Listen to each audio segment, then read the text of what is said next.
We have all felt that little zing when we see someone we fancy, and a much greater zing when these feelings are shared by the other person.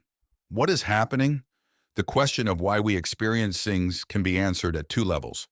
First, by asking what makes someone attractive, and second, by asking why we have evolved to find certain features attractive. The first is a question of immediate causes, and the second addresses the evolutionary significance of attraction. Usually, these two types of questions are tackled by different sorts of researchers, concentrating respectively on physiological mechanisms and evolutionary factors.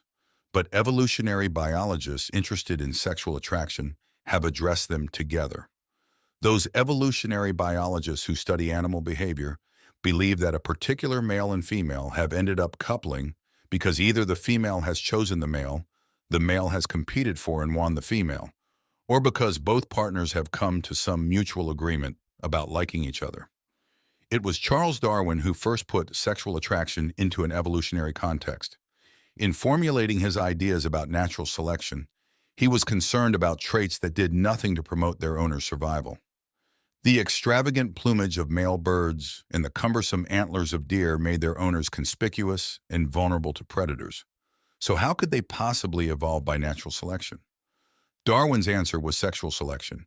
Extravagant traits probably did reduce their owner's survival by making them more vulnerable to predators, but they more than compensated by making their owners more competitive or more attractive to members of the opposite sex, so that they left more offspring, more copies of their genes, than less ornamented males.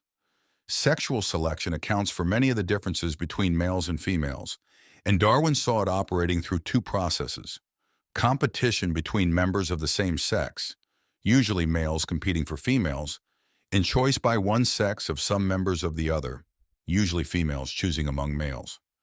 Competition between males for females accounted for the evolution of weapons such as teeth, spurs, and antlers, while choice of males by females accounted for otherwise useless ornaments such as plumes, wattles, and perfumes.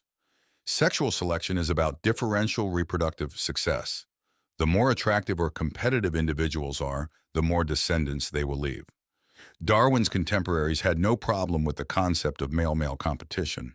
They could see it happening in every farmyard, and the idea coincided nicely with Victorian ideas about sex being driven by active males pursuing passive partners.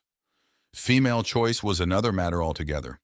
It was invisible, and anyway it was felt, females probably did not have enough brain power to make such informed choices. When Darwin died, the idea of female choice all but died with him and, like Sleeping Beauty, remained essentially unconscious for 100 years. The person who planted the awakening intellectual kiss and roused the whole field of sexual selection to new heights was behavioral ecologist Malte Andersson of the University of Gothenburg in Sweden. He conducted an elegant experiment that involved shortening and elongating, using scissors and superglue, the tail feathers of long-tailed widowbirds, and showed that females preferred the long-tailed males. Female choice was alive and flying, and in later research was shown to be widespread throughout the animal kingdom.